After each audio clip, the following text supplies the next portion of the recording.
Hey, what's going on, y'all? It's your boy Jason. Ugh. Coming to you guys with yet another movie review. So, I know it's been a while. I've been have some personal stuff going on in my life, but good personal stuff. So, anyway, not gonna get into all that. Getting into the movie review. So, I had the I don't want to say pleasure because it wasn't that great. But I was able to go and check out Birds of Prey this past weekend. And these are my thoughts. So, this movie was pretty bad. And it was just very disappointing. But the thing is, like, I went into the movie because looking at the previews, I knew that it wasn't going to be that great of a movie, but I didn't think it was going to be as bad as it was. It wasn't terrible. It wasn't like the worst movie ever, but it definitely was not an entertaining movie. Getting to my points, whatever. One of the things that missed this movie up the most is the way that the story was laid out, because they kind of like did almost like a Deadpool type of thing. If you remember in the first Deadpool, there was a lot of flashbacks and stuff going on or whatever. I didn't even like that in Deadpool, but at least Deadpool was kind of a good movie. But they kind of did that in this movie, and it was just like they started in present day, and then they did a flashback, and then they went back to present day for like a minute and a half, then went to another flashback. And each time they're doing a flashback, they're kind of like introducing a different character or whatever.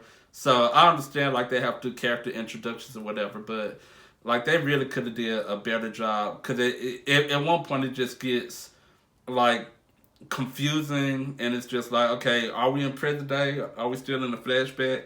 Because it seems like at one point they did like a flashback in a flashback, and then they went back to present. It was too much. It was just like, just can we just stick to present day?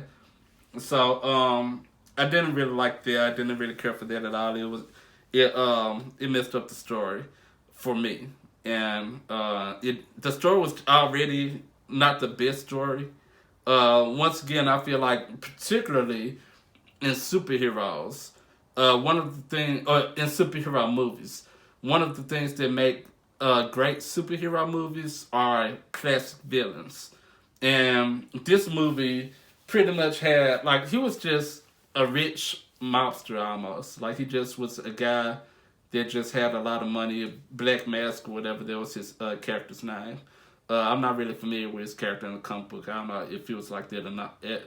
I don't know if he was like that or not in the comics. But he was just like a rich bad guy that had just a lot of people on his payroll to do what he needed to do that was bad or whatever. But he wasn't a good bad guy at all. Like, and even his right hand man was Victor Zsasz in this movie.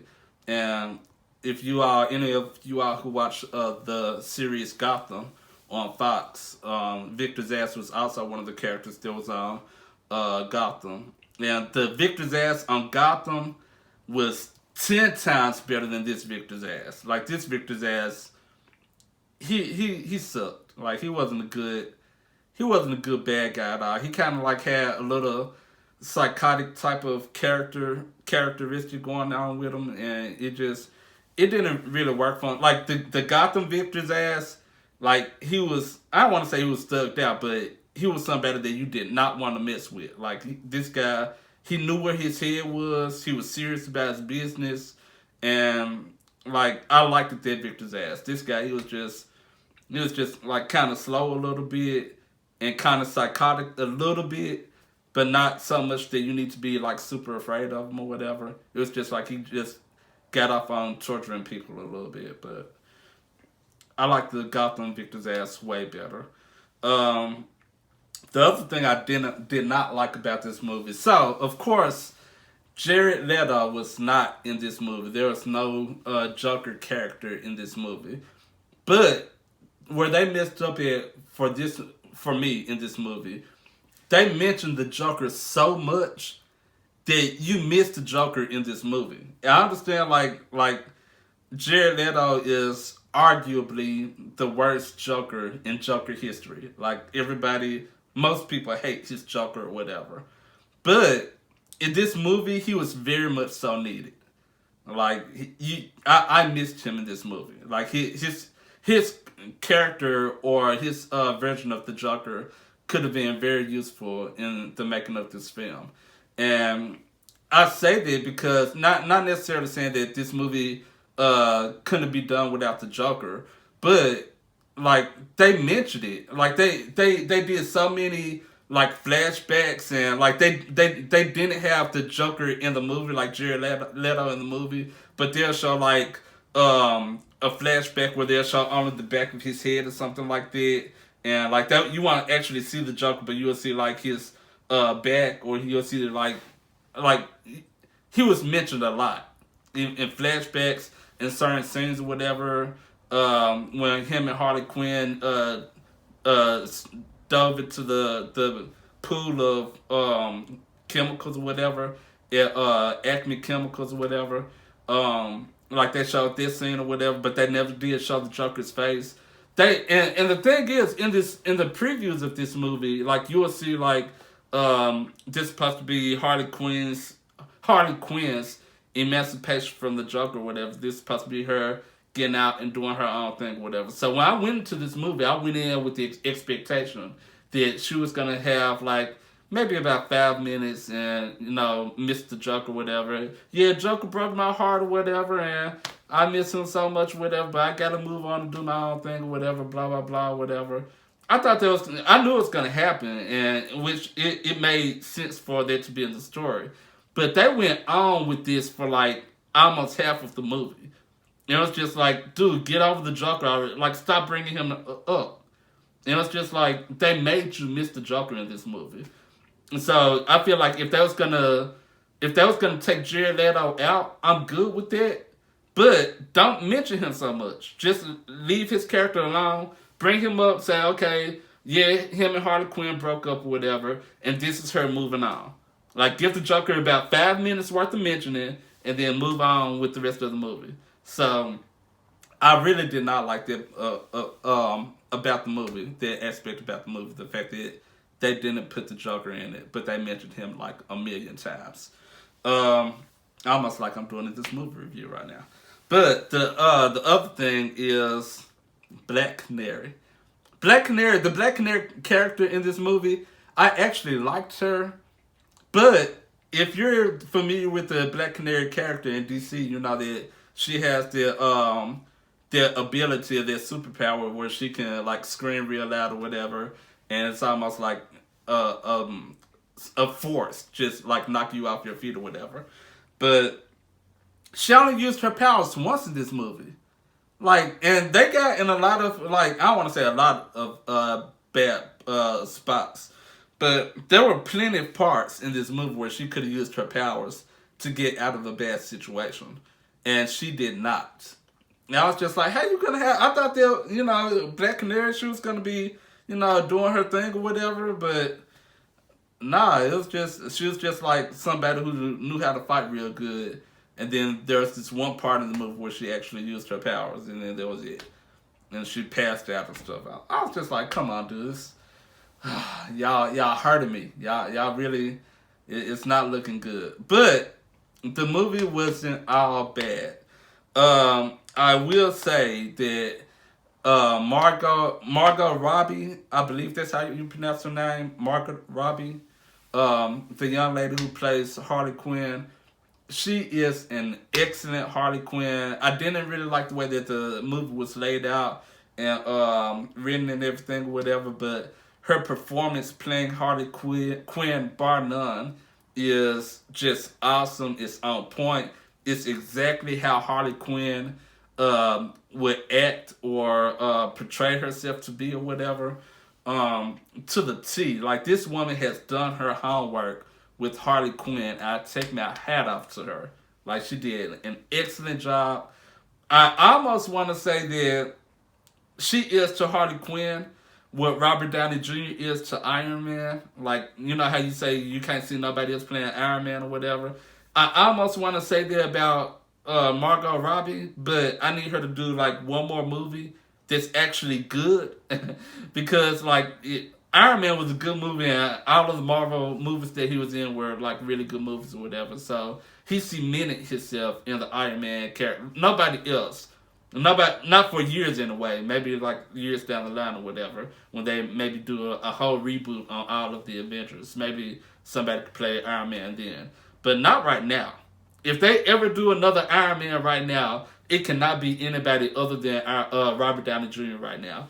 And I almost want to say the same thing about Margot Robbie, but I need her to do like a really good. I need her to still do great, but in a really good movie. Like, and for me to cement her in the Harley Quinn character. Like, just give me one more movie and let it actually be Suicide Squad. A lot of people actually said that they didn't like Suicide Squad. I feel like Suicide Squad was a decent movie. It was okay. It wasn't like good, but it was just good enough to not be bad. So Suicide Squad was okay. Birds of Prey was pretty much a bad movie. So if she could give me a good movie where she actually does this excellent performance, I'll give her the Robert Downey Jr. trophy for, okay, nobody else can play Harley Quinn but this young lady. Like, she did an awesome job. And the last good thing or whatever, still on Margot Robbie, like, the best thing about this movie was the scene where she did, where she pretty much broke into a prison in order to apprehend someone. I don't want to give anything away or whatever. But it was pretty much a prison break-in scene. And she pretty much did a lot of fighting or whatever. It was this big action scene or whatever. And I don't know who did the choreography for her action scenes, but they did an awesome job. She did a lot of very unique action scenes, which coincide with her character or whatever. Like some of the things, some of the ways that she was fighting people, whatever. It coincided with, this is how her loony, character would fight somebody or whatever. Like, her whole character was just on point to the T. Like, she was somebody that you didn't want to mess with, but at the same time, like, she was vulnerable enough to get caught up in certain situations. Like, her fighting style was awesome. It was goofy a little bit, but it was also like, oh, they look like it hurt. Like, it was on point. Like that scene, that prison break-in scene, honestly, if you watch that part of the movie, y'all don't really need to see nothing else. Just watch the prison break-in scene of Birds of Prey, and you will love it, and then the rest of the movie you can just throw in the trash.